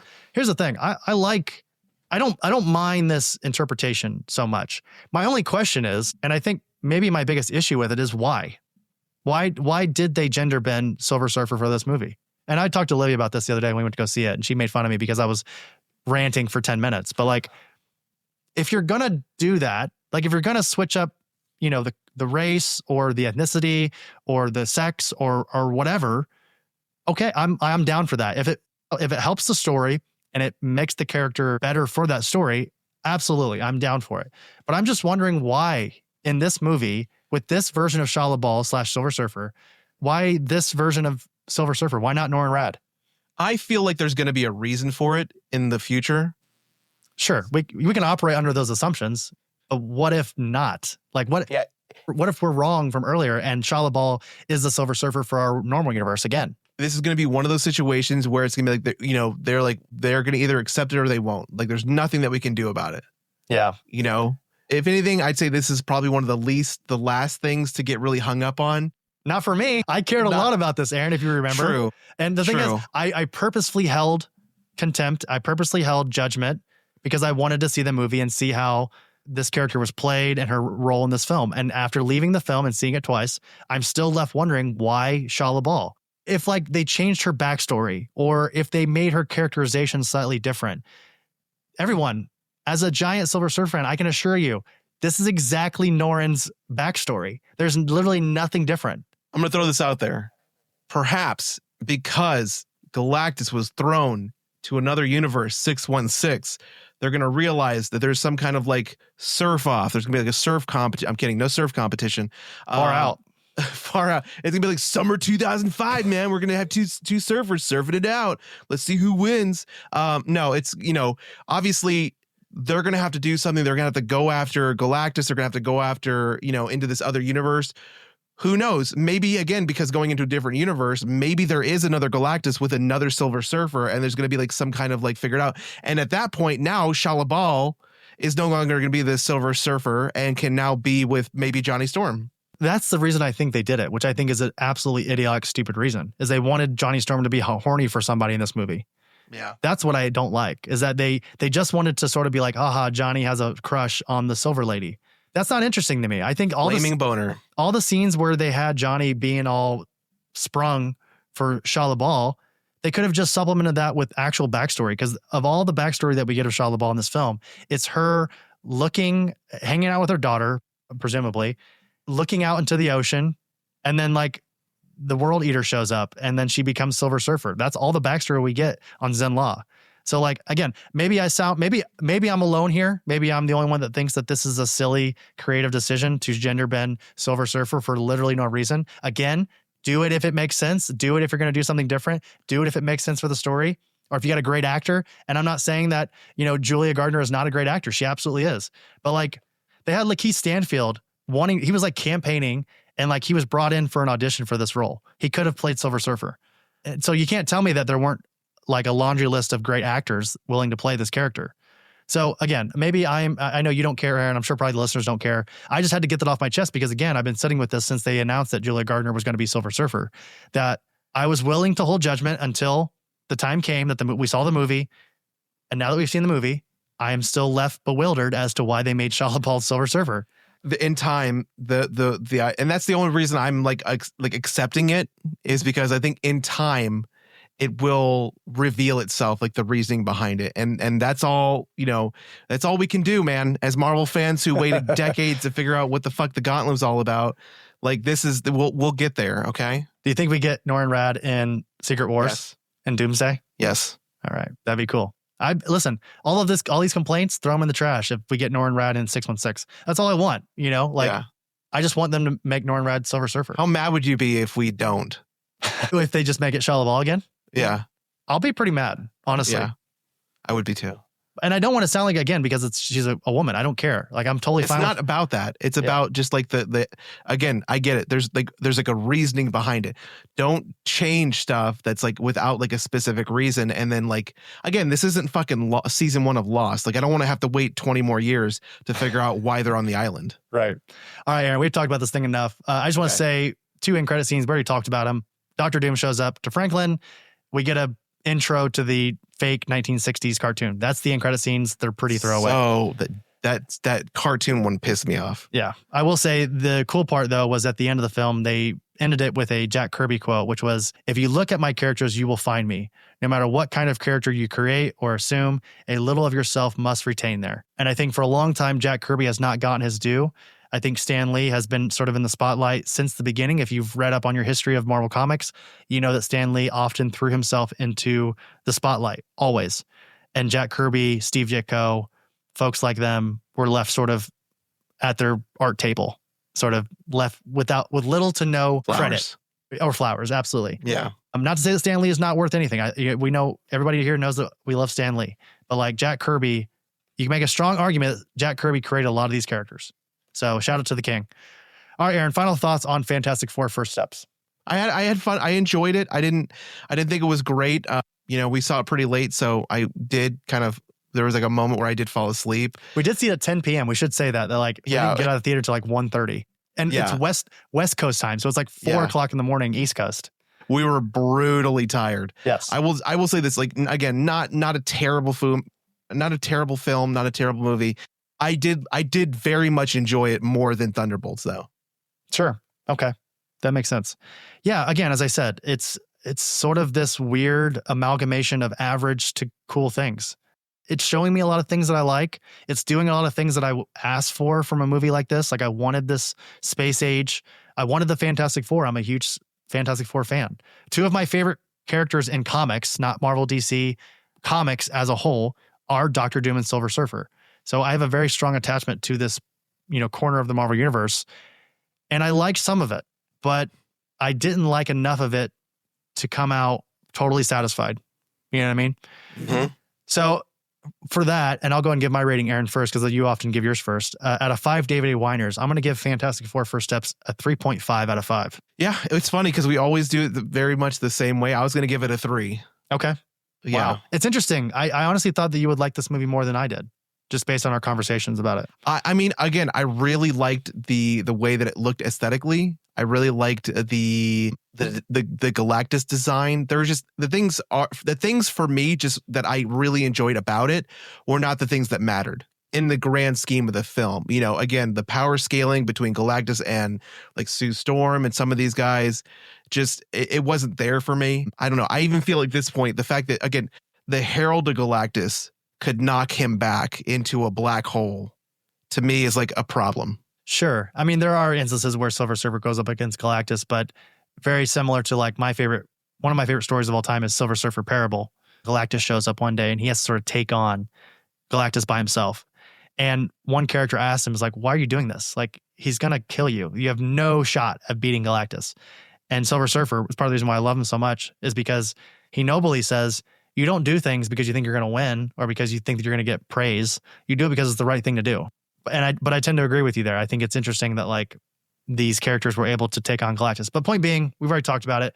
Let's get out of here. That'll do it for our conversation about both San Diego Comic-Con and Fantastic Four. Great week for nerding, I'll say. 3rd week of July. What a time. Great couple of weeks for nerding. Absolutely. Good times. Glad I got to see you twice in 2 weeks. Very fun. Aaron, next week on the show, episode 202, we're going to be joined by good friend of the show, fellow podcaster of the Camp Cryptid podcast, Erica Fett will be joining us back here on the show. Again, every time we cover a horror film, got to bring Erica back on. We got to bring in the big guns, the experts. So she's going to be here to join us to talk about the highly anticipated Zach Cregger mystery horror Weapons, which again, as we said, stars Julia Gardner. It also stars Josh Brolin, and I think Benedict Wong, I think, is also in it as well. So very excited for that film. Very excited to chat with Erica. Always great to talk to her. And Aaron, that'll do it. Take us out of here. That'll do. All right. That'll do, Pig. That'll do, Pig. Subscribe to our podcast, Apple Podcasts, Spotify, YouTube, Audible, iHeartRadio, wherever you listen to your favorite podcast, that's where we are. Thank you to our patrons, Alice, Aaron, Botter, Brennan, Brett, Chris S., Chris White, Christy, David, Elliott, Erica, George, Gianni, Greg, Haley, Ham6, Jake, Jeremy, Joe, John M., Justin, Kyle, Lucy, Mac, Miles, Mike, Olivia, Ryan I., Robert, Saunter, Sebastian, Sean, Trevor, Travis, Tyler, Zach, and Brad and Lisa. Bam! That list is getting longer. Fucking nailed it. Love that. If you want to support the show but without spending money, Spending a single money, a follow on your preferred podcasting platform, and a 5-star rating and or review on Apple Podcasts and Spotify helps us a ton. Please, you don't have to write new words, just a couple of stars, like 5 of them. 4 eggplant emojis. Yes, that's all you need. Follow us on Blue Sky, Instagram, TikTok, and Twitch. Oblivion Bar Pod. Official merch for the show can be found on our website, oblivionbarpodcast.com. Thank you to Endless Comics Games and Cards for sponsoring the show. Thank you, KXC Studios, for all our Oblivion Bar art. He's at KXC Graphics on Instagram. Thank you, Dreamkid, for all of our musical themes. Thank you, DJ Skyvac, for our grid theme. And don't forget to tip your bartenders 20% or more. Bartenders, 20% or more. Tip them. Do it. All right. Thank you guys so much for listening to the Oblivion Bar podcast. We will see you next week with Erica Fett talking about weapons. But until then, see you later.